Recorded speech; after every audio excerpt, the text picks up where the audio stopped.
Jérémie, chapitre 49. Sur les enfants d'Ammon. Ainsi parle l'Éternel, Israël n'a-t-il point de fils? N'a-t-il point d'héritier? Pourquoi Malcolm possède-t-il Gad, et son peuple habite-t-il ces villes? C'est pourquoi voici, les jours viennent, dit l'Éternel, où je ferai retentir le cri de guerre contre Rabat des enfants d'Ammon. Elle deviendra un monceau de ruines, et les villes de son ressort seront consumées par le feu. Alors Israël chassera ceux qui l'avaient chassé, dit l'Éternel. Pousse des gémissements, Hesbon, car Haï est ravagée.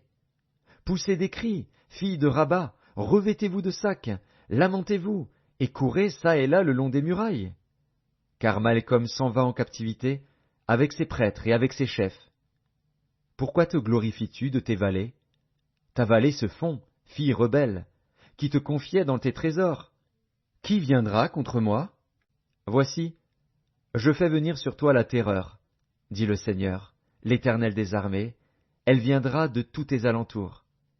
Chacun de vous sera chassé devant soi, et nul ne ralliera les fuyards. Mais après cela, je ramènerai les captifs des enfants d'Ammon, dit l'Éternel. Sur Édom, ainsi parle l'Éternel des armées, n'y a-t-il plus de sagesse dans Théman?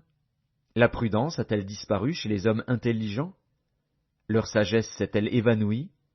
Fuyez, tournez le dos, retirez-vous dans les cavernes, habitants de Dedon, car je fais venir le malheur sur Ésaü, le temps de son châtiment. Si des vendangeurs viennent chez toi, ne laissent-ils rien à grappiller? Si des voleurs viennent de nuit, ils ne dévastent que ce qu'ils peuvent. Mais moi, je dépouillerai Ésaü, je découvrirai ses retraites, il ne pourra se cacher. Ses enfants, ses frères, ses voisins, périront, et il ne sera plus. Laisse tes orphelins, je les ferai vivre, et que tes veuves se confient en moi. Car ainsi parle l'Éternel, voici, ceux qui ne devaient pas boire la coupe la boiront. Et toi, tu resterais impuni. Tu ne resteras pas impuni, tu la boiras. Car je le jure par moi-même, dit l'Éternel, Botsra sera un objet de désolation, d'opprobre, de dévastation et de malédiction, et toutes ces villes deviendront des ruines éternelles. J'ai appris de l'Éternel une nouvelle, et un messager a été envoyé parmi les nations. Assemblez-vous, et marchez contre elles. Levez-vous pour la guerre. Car voici, je te rendrai petit parmi les nations, méprisé parmi les hommes. Ta présomption, l'orgueil de ton cœur t'a égaré, toi qui habites le creux des rochers et qui occupes le sommet des collines. Quand tu placerais ton nid aussi haut que celui de l'aigle, je t'en précipiterai, dit l'Éternel. Édom sera un objet de désolation. Tous ceux qui passeront près de lui seront dans l'étonnement et siffleront sur toutes ses plaies.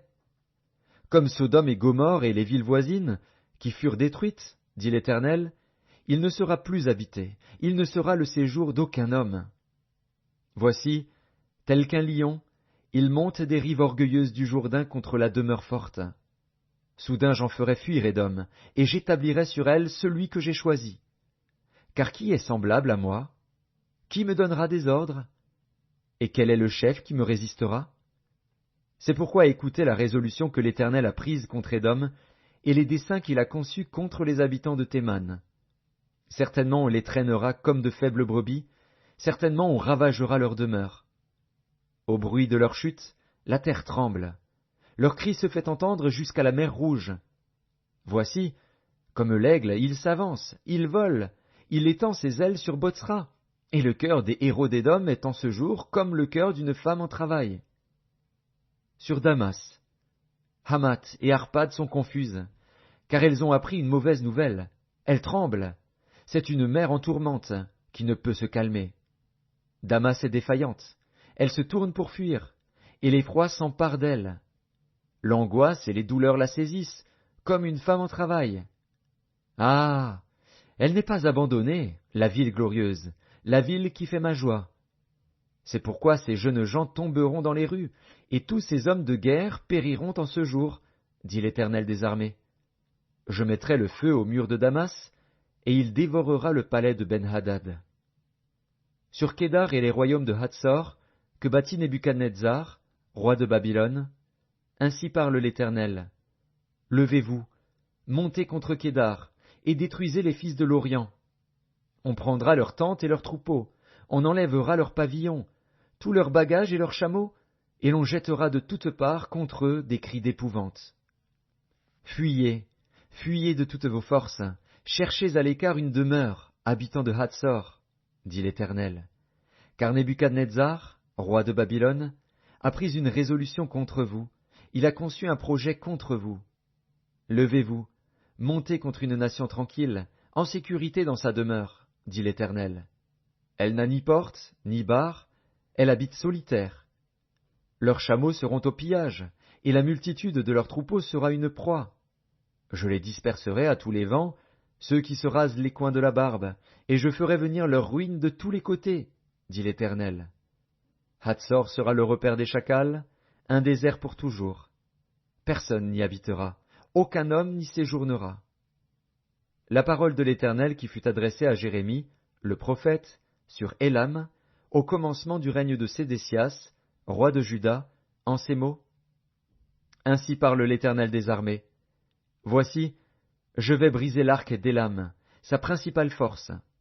Je ferai venir sur Élam 4 vents des 4 extrémités du ciel, je les disperserai par tous ces vents, et il n'y aura pas une nation où n'arrivent des fugitifs d'Élam.